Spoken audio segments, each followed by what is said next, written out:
नमस्कार दोस्तों, स्वागत है आप सभी का अतरंगी दुनिया के इस खास कार्यक्रम में। और आज हम आपको कुछ ऐसे तथ्य बताएंगे जो सुनने में आश्चर्यजनक लगता है, रहस्यमयी लगता है, लेकिन ये तथ्य और ये जो कहानियाँ हैं ये रोचक भी है और सच्चाई भी है। जी हाँ, तो हम आगे बढ़ने से पहले ये कहना चाहेंगे कि आप हमारे यूट्यूब चैनल को जल्दी से सब्सक्राइब कर लें। और अगर आप ये चीज़ें फेसबुक पर देख रहे हैं तो फेसबुक पर हमारे पेज को फॉलो करें, ज़्यादा से ज़्यादा लोगों में शेयर करें। तो आज हम बात करेंगे बाबा नीम करोड़ी महाराज के चमत्कार की अनसुनी कहानियों को, जिसे आपको भी जानना चाहिए। पिछले वीडियो में हमने बताया कि बाबा नीम करोड़ी कहाँ के रहने वाले थे, उन्होंने कब शुरुआत की, उनकी जन्म कब हुई, वो तमाम जीवन से संबंधित चीज़ों को हमने बताया। लेकिन आज हम चर्चा करेंगे कि उनकी चमत्कारिक कहानियाँ, जो क्या क्या उन्होंने चमत्कार किया। तो सबसे पहले हम शुरू करते हैं। उत्तराखंड में बाबा नीम करोड़ी महाराज के कई कथाएं प्रचलित है। लोगों के मुताबिक बाबा 1940 के आसपास उत्तराखंड के प्रवास पर थे। भवाली से कुछ किलोमीटर आगे जाने के बाद बाबा करोड़ी एक छोटी सी घाटी के पास रुके और सड़क किनारे बनी पैरापट पर बैठ गए। सामने पहाड़ी पर दिखाई दिए एक आदमी को उन्होंने आवाज़ दी, पूरन, ओ पूरन, ओ पूरन, यहाँ आ जाओ। पूरन नीचे आया और कंबल लपेटे अजनबी से अपना नाम सुनकर अचंभित रह गया। अजनबी व्यक्ति ने मुस्कुराते हुए कहा, अचरज मत कर, मैं तुझे पिछले कई जन्मों से जानता हूँ। मेरा नाम बाबा नीम करोड़ी है, हमें भूख लगी है, हमारे भोजन की व्यवस्था कर। पूरन ने घर जाकर अपनी माँ से ये बातें बताई। नीचे पैरापट पर बाबा नीम करोड़ी बैठे हैं और भोजन मांग रहे हैं। घर में दाल रोटी बनी थी, पूरन की माँ ने वही परोस दी। बाबा ने भोजन के बाद पूरन से गाँव के 2-3 लोगों को बुलाकर लाने को कहा।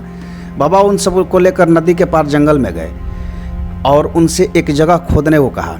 बाबा ने कहा, पत्थर को खोदो, यहाँ गुफा है, गुफा में धुनी है। अचरज में पड़े लोगों ने जब उस जगह को खोदा तो ऐसा लगा जैसे गुफा में धुनी किसी ने अभी ही लगाई हो।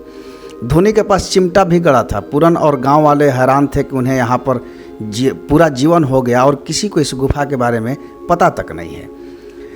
पत्थरों के नीचे गुफा, धुनी और चिमटा, हवन कुंड की जानकारी किसी साधारण व्यक्ति को तो हो नहीं सकती है। कंबल लपेटे यह कोई आम इंसान नहीं है। लोग यही सोच रहे थे कि बाबा बोल पड़े कि हमारे पास कोई चमत्कार वमत्कार नहीं है, चलो अब यहाँ हनुमान बैठेगा। बाबा ने नदी से पानी मंगवाया और स्थान का शुद्धिकरण किया, साथ ही वहाँ कुटिया नुमा जगह बना दी। कुछ दिन बाद बाबा ने पूरन को बताया कि सोमवारी बाबा की तपस्थली है, इनका पुनरुद्धार करना है। यही कुटिया आज कैंची धाम के रूप में विख्यात है। एक किस्सा और भी है जो पंडित गोविंद बल्लभ पंत और पंडित नारायण दत्त तिवारी के बारे में है। मैं आपको बता दूं कि बाबा नीम करोड़ी से जुड़े पंडित गोविंद बल्लभ पंत और पंडित नारायण दत्त तिवारी के अनेकों किस्से हैं। इन दोनों परिवारों के लोग आज भी बाबा का आशीर्वाद लेने अक्सर कैंची धाम हाजिरी लगाते हैं। चूँकि आस्था, भक्ति और विश्वास निजी जीवन के अंग है, इसलिए इनमें से किसी के अनुभव अपने शब्दों को बताना उचित नहीं है। फिर भी एक छोटी सी घटना के बारे में ही जिक्र जरूरी है। पंडित गोविंद बल्लभ पंत केंद्रीय मंत्री थे, संभवतः गृह मंत्री रहे होंगे। उनकी तबीयत खराब थी, तभी अचानक खबर आई कि पंत जी नहीं रहे। बाबा को यह खबर सुनाई तो वो चिल्ला कर बोले, अफवाह है यह, पंत का जीवन अविशेष है। बाबा जी की बात सही निकली। यूँ तो बाबा जी के बहुत सारे किस्से हैं, यहाँ सिर्फ 2 किस्से मैं आपको बता रहा हूँ। कि पहला बांग्लादेश का। बाबा दिल्ली के बिरला मंदिर में बनी कुटिया के विश्राम कर रहे थे कि उनके पास कुछ बांग्लादेशी मित्र के साथ बाबा के एक भक्त आए। वो बांग्लादेशी बहुत व्याकुल स्थिति में था। इससे पहले कि वो बांग्लादेशी बाबा को अपनी समस्या बताता, बाबा ने उससे कहा, तुम्हारा भाई दुश्मनों की कैद से जल्दी बाहर आएगा, वो देश का शहंशाह बनेगा। और इतना कहकर बाबा बोले, जाओ अब तुम्हें अपना समय भाई की अगवानी की तैयारियों में लगाना है। इस समय के हालात में उस शख्स को यह सब मुमकिन नहीं लग रहा था। ऐसा कैसे होगा, कब होगा, तमाम तरह के सवाल थे उनके मन में।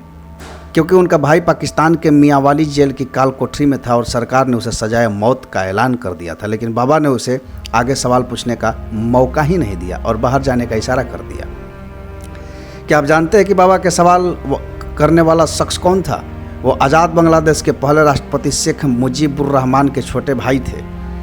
वही दूसरा किस्सा श्रीलंका से भी जुड़ा है। आपको बता दें कि बाबा शिवानंद के शिष्य निर्मलानंद कैंची धाम पहुँचे। बाबा का दरबार लगा हुआ था। बाबा ने निर्मलानंद से पूछा, तुमने कैंची जैसा कोई और स्थान देखा है? निर्मलानंद के मुंह से बेसाख्ता निकला, श्रीलंका की कैंची आश्रम की तरह वहाँ माणिक गंगा प्रवाहित होती है। बाबा ने फिर पूछा, क्यों निर्मलानंद, यहाँ नारियल के बड़े बड़े पेड़ हैं और माणिक गंगा में हाथी स्नान के लिए आते हैं? अवाक खड़े निर्मलानंद बोले, जी महाराज, जबकि बाबा नीम करोड़ी महाराज कभी श्रीलंका नहीं गए थे। पूरन किसी भ्रम में न पड़ जाए, इसलिए बाबा ने अपने एक भक्त से कह दी कर कैंची धाम में रोडवेज बसों का स्टॉप बनवा कर उसका केयर टेकर नियुक्त करवा दिया। बाबा चाहते थे कि उन्हें कोई भगवान न समझ ले, जो ज़्यादा नज़दीक आने की या समझने की कोशिश करता वो उसे तुरंत दूसरी ओर मोड़ देते थे। बाबा की लीलाओं को बाबा के भक्त सिर्फ उतना ही समझ पाए जितना उन्होंने समझाया। तो मुझे उम्मीद है कि आपको ये कथा कहानियाँ, ये रहस्य, ये रोचक चीज़ें आपको पसंद आई होगी। और अगर आपको पसंद आई तो हमारे चैनल को जल्दी से सब्सक्राइब कीजिए और साथ ही साथ ऐसी तमाम तरह की चीज़ों को देखने के लिए, तथ्य अलग अलग तरह के देखने के लिए हमारे चैनल पर जुड़े रहें। अगर ये वीडियो आप फेसबुक के माध्यम से देख रहे हैं तो हमारे फेसबुक पेज को फॉलो करें और ज़्यादा से ज़्यादा लोगों में शेयर करें। नमस्कार।